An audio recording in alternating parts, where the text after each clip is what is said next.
Je ne sais pas si cette maison existe encore. Je devais passer 8 jours chez Madame Besveller et j'y suis resté 12 ans. J'ai décoré tous les murs et il est possible que la maison n'existe plus et même que les moyens de transmission n'existent plus et qu'on ne puisse pas vous projeter mon image. Mais enfin, j'espère être tout de même devant vous à l'état de fantôme, mais je ne crois pas à la mort. Je ne crois pas à la mort parce que la mort est une des formes de la vie et j'estime que Saint Augustin n'était pas stupide lorsqu'il disait qu'un homme était tout à fait un demeuré s'il croyait aux antipodes. C'était un grand saint et par conséquent il ne pouvait pas être absurde. Eh bien, il est évident qu'il y a, nous vivons dans des normes conventionnelles comme le calendrier ou la montre, et il est probable que nous nous trompons et que peut-être vous vous trompez encore. Il est possible que ce qu'on appelle le progrès soit le développement d'une erreur. Jadis, c'était la guerre de 14, je visitais les usines de Gabriel Voisin. Gabriel Voisin était un grand constructeur d'avions. Je regarde ces avions et je lui dis: comment se fait-il, Voisin, que vos avions les plus neufs me semblent démodés? Et il m'a répondu: c'est très simple, nous avons commis une erreur, nous sommes partis de l'aile. Nous n'avons pas trouvé une chose correspondante à la roue, c'est comme si on avait fait les premières voitures avec des pattes mécaniques. Et j'ai tout de suite compris qu'on était là sur un faux rail. Eh bien, il est possible que, à l'heure actuelle, ce faux rail ait sauté, soit brisé, ait disparu, et que vous ayez trouvé complètement autre chose que je ne connais pas, mais que je prévois, c'est-à-dire l'antigravitation. Saint Augustin n'avait pas tort, puisque Tokyo n'est pas à l'envers de nous, nous ne sommes pas à l'envers de Tokyo, il n'y a ni endroit ni envers. Et quand Burckhardt estime qu'on ne devrait pas s'envoler mais tomber, il avait raison, étant donné que peut-être vous avez découvert, comme les Incas jadis, un or ou un métal inconnu qui est à la fois, qui paraît très léger, mais qui est en somme très lourd et qui échappe à la gravitation, et qu'au lieu de s'envoler, vous êtes en train, les jeunes gens que je suis en train de regarder en face, au lieu de s'envoler, tombent. C'est-à-dire que l'antigravitation consiste à tomber au lieu de s'envoler. Et voilà le problème. À l'heure actuelle, nous nous arrachons encore du sol avec des appareils très compliqués, tout cela coûte très cher. On est en train de me prendre avec un appareil qui se trouve souvent en proie à des accidents techniques. Je ne sais pas ce qui se passe maintenant, mais j'ai l'impression que votre jeunesse n'est plus comme la nôtre, assise entre deux chaises. Notre jeunesse est assise entre deux chaises car elle n'a pas connu la grande époque qu'on appelait l'époque héroïque de Montparnasse, elle n'a pas connu ma civilisation, la civilisation que j'ai connue, et nous sommes encore des apprentis robots. J'espère du reste que vous n'êtes pas devenus des robots et qu'au contraire, vous serez très humanisés. C'est ça mon espoir. Mais je ne sais pas du tout qui vous êtes, ce que vous pensez, ce que vous faites. Je ne sais pas la danse que vous dansez. À l'heure actuelle, la danse qu'on danse s'appelle le twist.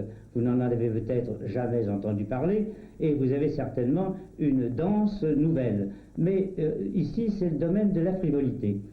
Il y a sur notre côte d'Azur, il y a le bord et l'arrière-pays. C'est-à-dire qu'on parle toujours, les journalistes parlent toujours de Nice, de Cannes, de Saint-Tropez, de Juan-les-Pins, et puis dès qu'on s'enfonce un peu dans l'arrière-pays, c'est magnifique, et il n'y a pas encore cette espèce d'espéranto architectural qui est encore une erreur de notre époque, qui ne sera peut-être pas l'erreur de la vôtre, c'est-à-dire que partout on construit la même maison et on ne s'occupe plus des climats et des conditions atmosphériques ou du paysage. Eh bien, si vous avez maintenant rompu avec cet espéranto architectural, j'espère que vous avez des maisons qui peuvent émouvoir au lieu d'être simplement des prisons dans lesquelles on vous enferme ou des casernes dans lesquelles on vous parque. Actuellement, je vous l'ai dit, la jeunesse est entre deux chaises.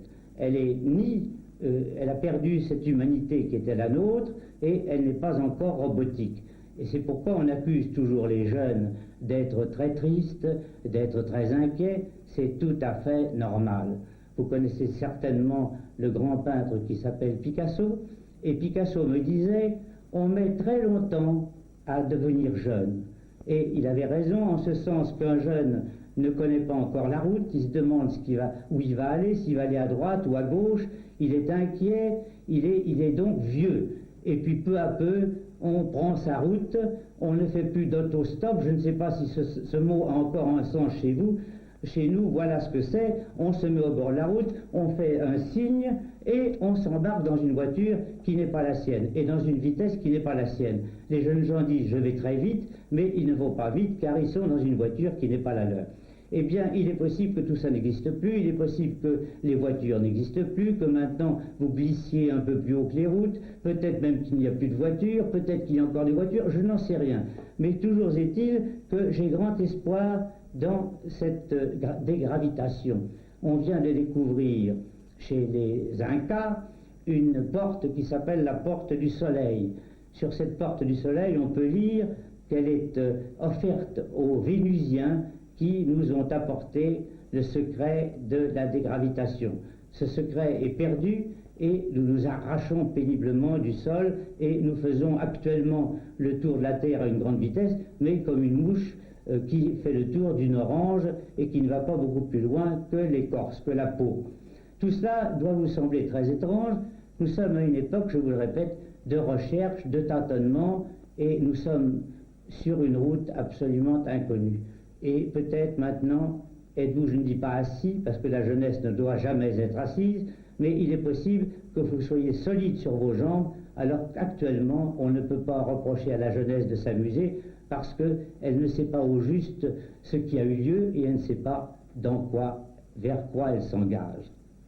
J'ai toujours préféré la mythologie à l'histoire, parce que l'histoire est faite de vérités qui deviennent à la longue des mensonges, et que la mythologie est faite de mensonges qui deviennent à la longue des vérités. Et si j'ai la chance de vivre encore dans vos esprits, c'est sous une forme mythologique. Et je vais vous expliquer pourquoi. Qu'est-ce que c'est qu'un poète? Et par poète, j'entends aussi bien un peintre, un musicien, et surtout ou un sculpteur, ou un architecte, ou n'importe qui. Mais il ne faut jamais confondre ce qui est poétique et la poésie. La poésie est une sorte de mathématique supérieure, et aussi, il ne faut pas oublier qu'elle est presque toujours prophétique. Il y a chez le poète un prophète. Et je suis très humble en vous disant cela, car un poète est un homme qui ressemble à ces personnes qu'on interroge à la salpêtrière, à ces sujets qu'on interroge, sujets très médiocres, qui pendant le sommeil hypnotique disent des choses étonnantes, et je m'excuse de vous parler à l'improviste parce que je risque de ressembler à ces personnes-là et qui, au réveil, voudraient faire preuve d'intelligence et ne font preuve que de stupidité. Il est possible que vous me trouviez stupide. Mais enfin, je désire être tout à fait vrai. Eh bien, le poète est, en quelque sorte, la main-d'œuvre d'un moi plus profond que lui-même et qu'il connaît très mal, de forces mystérieuses qu'il habite et qu'il connaît très mal. Je me permets même de dire d'un schizophrène qui nous habite tous, dont les grandes personnes ont honte, presque toujours, dont toute une partie de l'humanité a honte, et dont les héros, les enfants et les poètes n'ont pas honte. Ils sont les intermédiaires entre ce schizophrène et l'extérieur, et ils essayent de le rendre viable.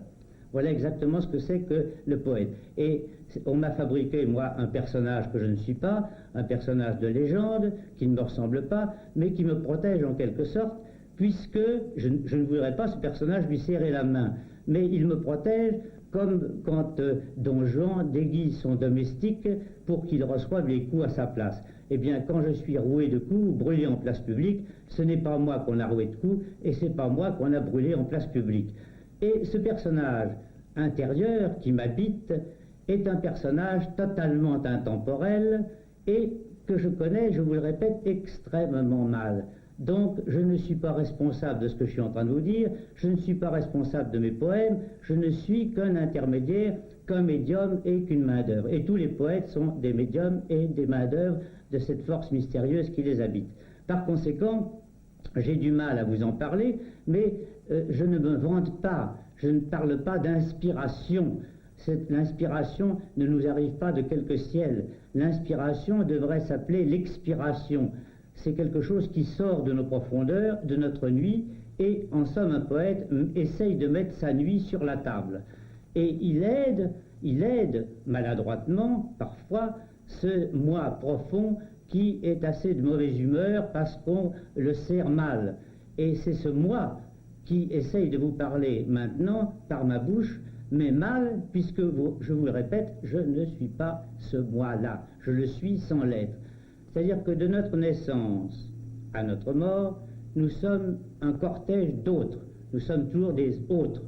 J'ai fait ici sur la côte la chapelle de Villefranche-sur-Mer, peut-être qu'elle existe encore, peut-être que vous la connaissez, peut-être qu'elle n'existe plus, mais cette chapelle de Villefranche est l'œuvre d'un intermédiaire, je vous le répète.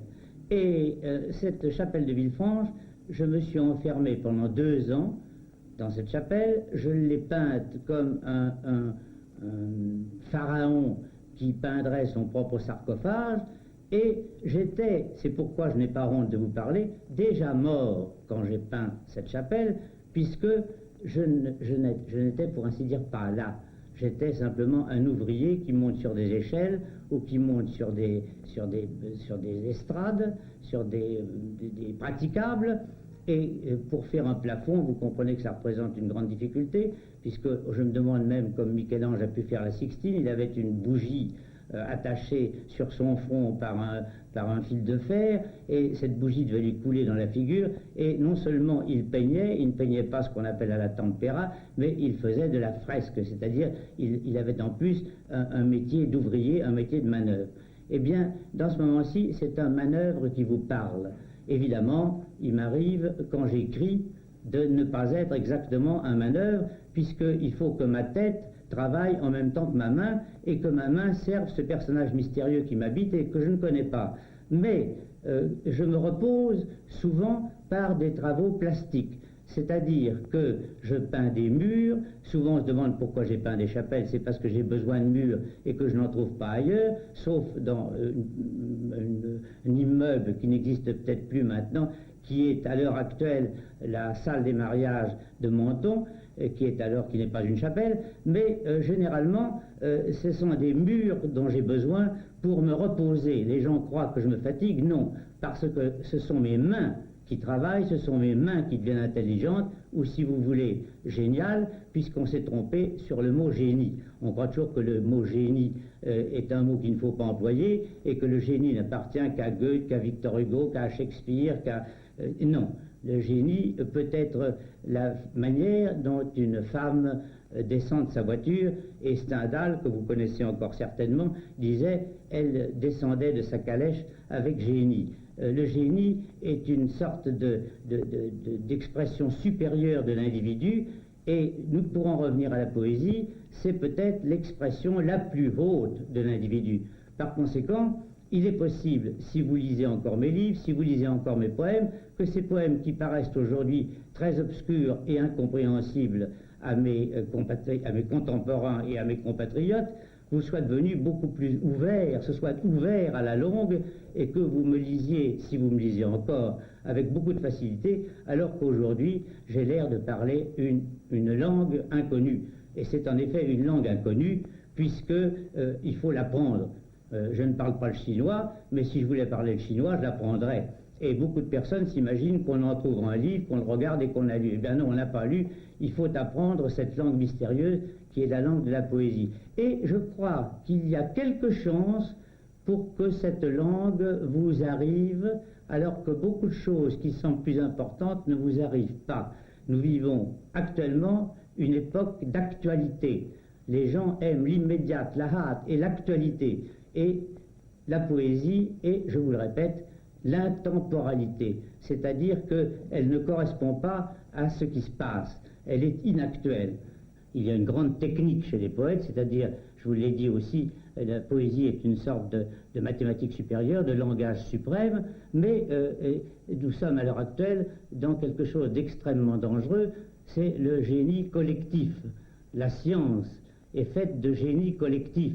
Ce sont beaucoup d'hommes qui font une chose extraordinaire, tandis que l'homme de génie véritable, le poète, et le poète sous toutes ses formes, est seul. Eh bien, j'espère de tout mon cœur que, à l'heure actuelle, c'est-à-dire dans cette salle où je suis en train de prendre la parole, le génie n'est pas devenu quelque chose comme une maladie honteuse et contagieuse qu'il faut guérir. C'est-à-dire que l'individu et le génie individuel ne comptent plus et laissent la place à une sorte de grand génie collectif et scientifique. Mais il faut bien vous dire aussi que la science, même si elle est faite d'une quantité d'hommes qui se réunissent pour réussir une sorte de merveille comme le cerveau électronique par exemple, eh bien il y a toujours à l'origine un homme seul qui découvre, qui invente et qui d'ailleurs est oublié. J'ai vu dans un journal hier qu'il y a 2 siècles, on avait commencé à jeter sur le papier les bases d'un cerveau électronique, qu'on avait commencé à le construire. Et alors là, nous tombons encore dans quelque chose de très grave, qui est la religion mal comprise. Beaucoup d'inventions extraordinaires ont été stoppées par la religion. Par exemple, au Portugal, où le premier avion tel que nous le concevons encore à l'heure actuelle, c'est-à-dire l'aile diminue, mais nous sommes encore dans quelque chose de faux. Eh bien, le premier avion a volé devant le roi et la reine, et comme il ne fallait pas monter dans le ciel et ne pas y rencontrer le bon Dieu et les anges, eh bien, la religion a stoppé cette découverte, et dont le cardinal Tisserand m'a dit qu'il existait les plans existent à Rome, au Vatican. On les possède encore. Beaucoup de choses ont été faites, extraordinaires, ont été faites il y a des siècles et des siècles, mais on en a perdu le secret.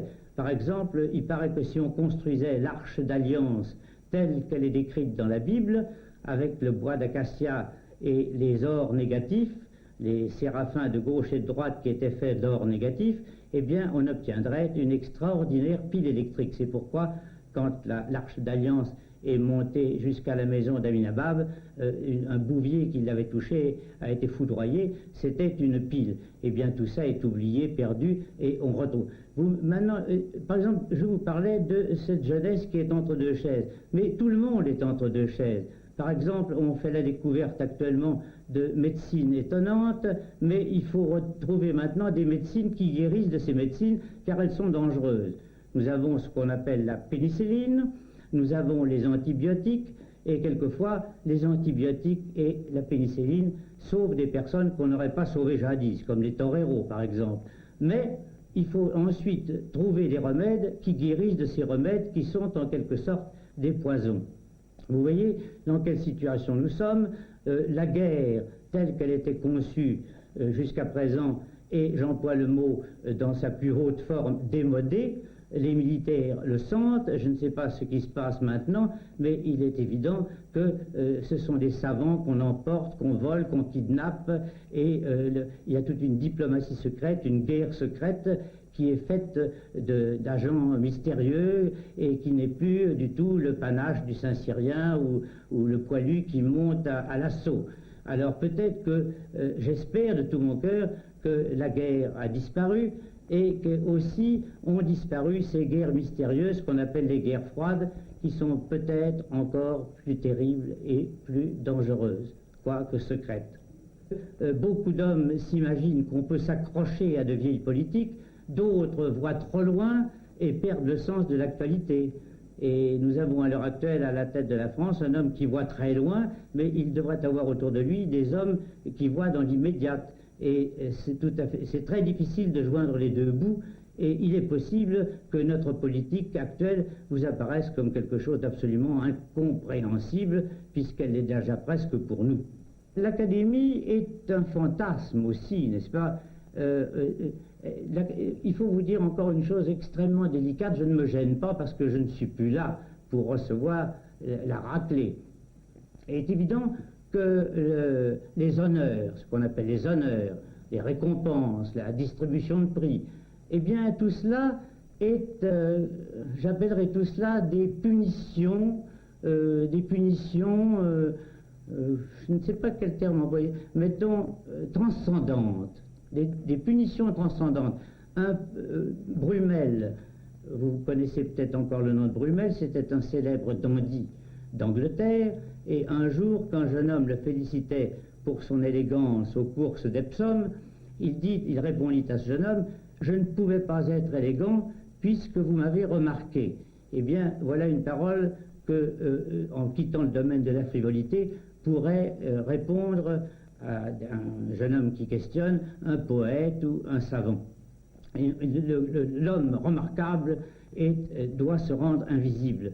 Et si on lui donne une récompense, si on le décore de la Légion d'honneur, si on le fait entrer à l'Académie, je fais partie de l'Académie française, de l'Académie belge, de l'Académie américaine, de l'Académie allemande, de l'Académie de l'Uruguay, je suis docteur honoris causa à Oxford tout en parlant à peine l'anglais, tout ça, et ce sont des récompenses qu'il faut accepter tête basse, parce que ce sont des espèces de punitions transcendantes. C'est qu'on s'est laissé voir, on a laissé voir le bout de son oreille, et il ne le faudrait pas. Je vais vous citer le mot d'un musicien, je ne sais pas s'il est arrivé jusqu'à vous, c'est un très grand musicien qui a passé pour un plaisantin et qui ne l'était pas, parce que pour lutter contre le sublime, il donnait à ses musiques des titres assez cocasses. C'était Erik Satie. Eh bien, à propos de Maurice Ravel, qui avait refusé la Légion d'honneur, il disait « L'essentiel n'est pas de refuser la Légion d'honneur, encore faut-il ne pas l'avoir méritée. » Et il disait d'un autre homme « Il refuse la Légion d'honneur, mais toute son œuvre l'accepte. » J'espère que toutes ces fariboles, tous ces crachats que les hommes portent le soir sur leur habit, et que toutes ces, comment dirais-je, toutes ces fanfreluches de l'art ont disparu, et que maintenant vous êtes une jeunesse grave et attentive. J'aimerais évidemment qu'on emporte de moi l'image de cet autre, de ces nombreux autres que j'ai été, et de cet autre mystérieux qui m'habite.